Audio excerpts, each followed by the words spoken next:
You were saying to me that you were awake in the middle of the night for a while and you were thinking about certain kind of quite intricate, complex things in your head. Can you maybe do a wee riff on that? Yeah, I woke up twice for an hour, and one of the times that I woke up, I was thinking about Spain, because I had to do a little thing, say a little thing about my father in Spain. I just thought about what my father was saying not long before he died, which was why were so many poor people so fat? Because he belonged to a generation born in 1908 where if you were poor, you were generally thin and looking out for wondering where your next meal would come from, and you also did a lot of walking and were about a lot using public transport or walk. A lot of people just walked. They walked, and so he said that as though he hadn't done his homework or research, because obviously the whole fast food culture that had come along in the 70s and 80s. So my father couldn't understand how poor people could get so many calories in them, 3 or 4 thousand calories. They couldn't understand that, and they couldn't understand the link between suddenly obesity and poverty. Whereas he grew up in a time when fat people were usually rich, other than those rarer breeds of men, or big mainly big men or big women who were big for a variety of reasons, but still very fit. But so my father asked me that, and I thought it was odd at the time because it made me think, because very many years ago in the 1970s I'd seen a programme on TV and was still at school about the food industry in Britain and how fat and sugar had just been recycled into 1,000 colourful forms to feed to the poor. So I think it started early, and of course McDonald's and all the fast food culture and Greggs and all that are part of that, as well as the closing down of parks, of public baths, of football. It used to be every blade of grass in Glasgow people were playing football on.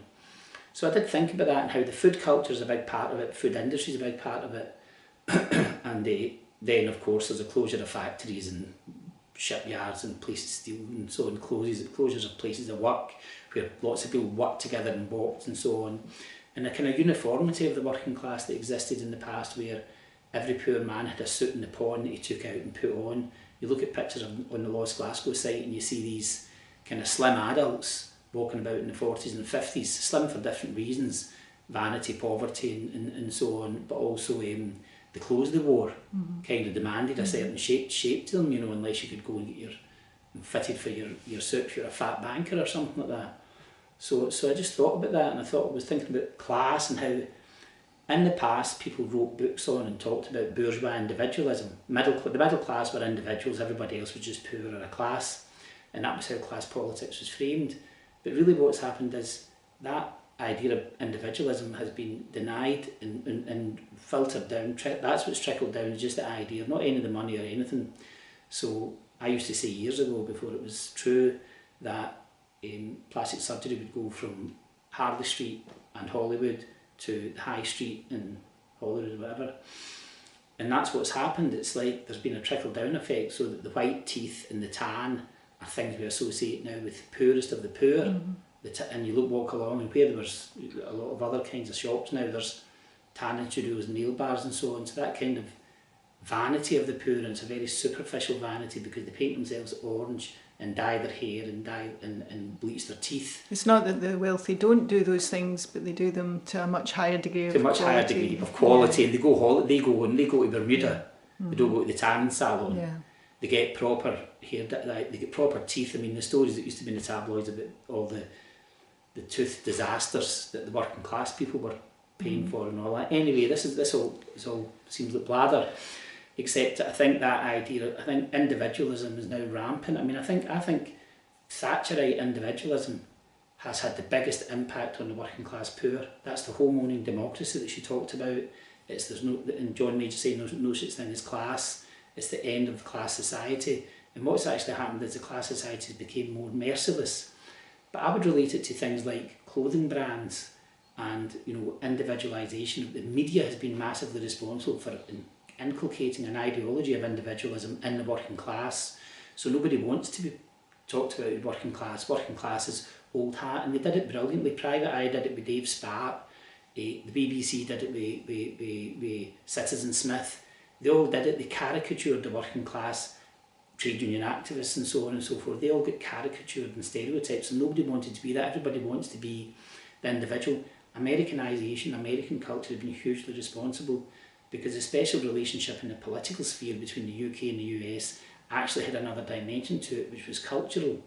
And you got people wearing leisure clothes, sports clothes in the US and then into the UK. So they had a uniform, but the new uniform wasn't the cap, it was a baseball cap, so it wasn't the working cap, baseball cap. And then all the different brands, leisure wear allowed you to fill out so you could double your weight, and it was all fine. And that's happened now. If you look, you know, and for my father, obviously growing up in the 20s and 30s, the hungry 30s with the hunger marches and so on, he couldn't understand why even very worthy people who were advocates for in fighting for food banks and so on were obese. People were obese. And I think that link between obesity and poverty, and obesity and poor diet, at a time when maybe the corpulence of the banking class, if you like, the ruling class, had diminished a bit, because they seemed to become more health conscious with their personal trainers and their different lifestyles and so on. And it was there's been an increase in the weight, and I'm not saying this to be fat shaming, but I think it is an issue. It's an issue for healthcare, for end of life care, and you know, really all these fast food companies are responsible for dietary diseases and conditions and so on. I know even to say that is controversial, because if you were in America they'd probably sue you, but it's like Super Size Me. You know, they've did this and nobody's paid for it except for the poor. It litters the streets. It destroys the health of young people in particular. It's led to type 2 diabetes in people that should not be having diabetes. So I think that's it. And I think the culture of individualism has been rampant, and it's been rampant particularly for the working class, which is more decimated, atomised and desiccated than it's ever been. Because in the past you could recognise the crowd, you could recognise the mob, you could recognise the people. Would Marx have seen this coming if he'd lived long enough to... Marx did see it coming, but Marx was very clever, much cleverer than me. So Marx said things like this. He talked about how poor people wore cotton, that's what they tended to wear. Obviously that links to slavery and so on, but and he was talking about some article where people had complained about the poor people making potato spirit and so on and drinking. In other words, alcoholism among the poor, the rise of the temperance movement, the association with poverty and crime with alcohol. And what Marx said at the time was, it is the merest impertinence for middle class people to pontificate about the eating or drinking habits of the poor, especially since they're sloshing about with their port and their corpulence. And he was totally right to say that. He was right to say that. And I think people have always been wary about saying, oh, you know, discussing the habits, the whole kind of a temperance movement, and the poor are to blame for having too many children, for not feeding them properly, for not eating properly and so on and so forth. Blaming the poor. So I think there's that, but Marx was aware, I think, and I don't know where the original of this came from, but aware of the difference between class consciousness of people realising that the working class, that they had that in common with many other people, and fighting for change, and class shame, the embarrassment that goes with being working class. You can't pay for things, you can't buy your kids the things you want, which when advertising really kicks in at the end of the 1800s, it becomes a problem, because kids can see, they don't live in the neighbourhood where the rich kids live, but they can see what the rich kids have got and are getting and they're able to get. So I think that sense of, if you like, envy, class envy, which then doesn't lead to class resentment, and what it leads to is class shame. You're ashamed of your poverty, you're embarrassed about your poverty. That mainly for a long time affected women, because it was women that tried to hypercorrect. It was women that were most affected by the whole retail culture thing. But it's trickled down and cut across now. So that there is this thing about, you know, you can own anything once you get higher purchase and all that. So you don't have to wait till you're better off to buy the things that you want to get. You don't have to rely on the welfare checks. You can just go into debt. So I think the debt bubble blew up, and as I say, over a period of time. But Marx would have seen this happen, because he would have predicted capitalism chases cheap labour. So it chases the cheap labour. It closes the factories in Scotland and opens them up elsewhere. It gets closed in Bangladesh and other places made by 10-year-olds, non-union labour. It chases non-union labour, so it chases the unions out of Britain and weakens the unions. So yeah, I was really also thinking about the explosion of the media in that regard as well. Oh yeah, well the thing is, the further back you read to the 17th century as I do, you realise that media has been with us for a long, long time. Newspapers started up then, and there's always been lies and fake news as well. But definitely there was a total detonation of that. People start looking at department stores in the 1890s and 1900s. That's the retail culture that blows up. And then the next thing that blows up is getting, you know, basically monopoly capitalism and colonialism, getting rid of all the factories and places of work in the UK. So you've got a reserve, they're called a reserve army of labour, a permanent unemployed that are there to put pressure and lower the wages of the people that are working, who are scared to agitate and so on, and so on. So the war on the union has been happening for a long time. But the media definitely, I mean, a handful of newspaper barons, but they've been around, they were talked about by Marx in the 1860s and 70s, and actually James Joyce has got things about them too, in Ulysses, the press barons and the fact that we have newspapers with a handful of owners. And Rupert Murdoch, for example, the Murdoch Press, that just dictates. I mean, they took Tony Blair onto a yacht to explain to him he was now to be a Eurosceptic, and he did it because too many people are just chasing the money and celebrity, and that's what happens. And I think our own Nicola Sturgeon is an example of that, money and celebrity, and also lobbying, which is the other big issue that I think faces us, you know. Mm-hmm.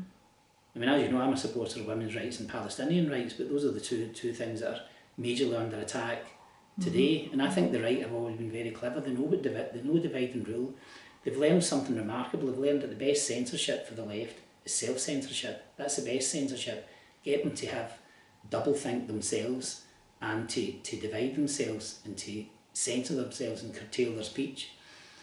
And that's why I think that's one of the major problems just now, is the left is extremely divided, and it was divided by the rich and powerful, who are always united, even when they're cutting across borders and religions. That's why the House of Sod is supported by the United States and so on. People can bury their differences when it comes to wealth. Well, I was just thinking about the Jeffrey Epstein list that you were talking about this morning. You look at all the names on that; they're united by wealth, aren't they? It's wealth and celebrity that are the unifying factors there.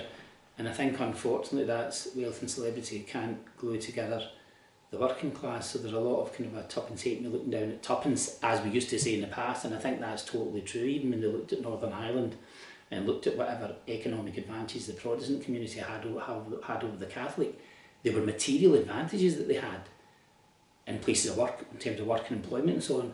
They were marginal, looked at from the point of view of the rich and the Brits. They were marginal, but they existed. They were there. They were relevant. So I think the war on class, the war on the working class, has been waged for a long time, and they've done a lot of very successful division. Race has come into that in different ways, including anti-Irishness.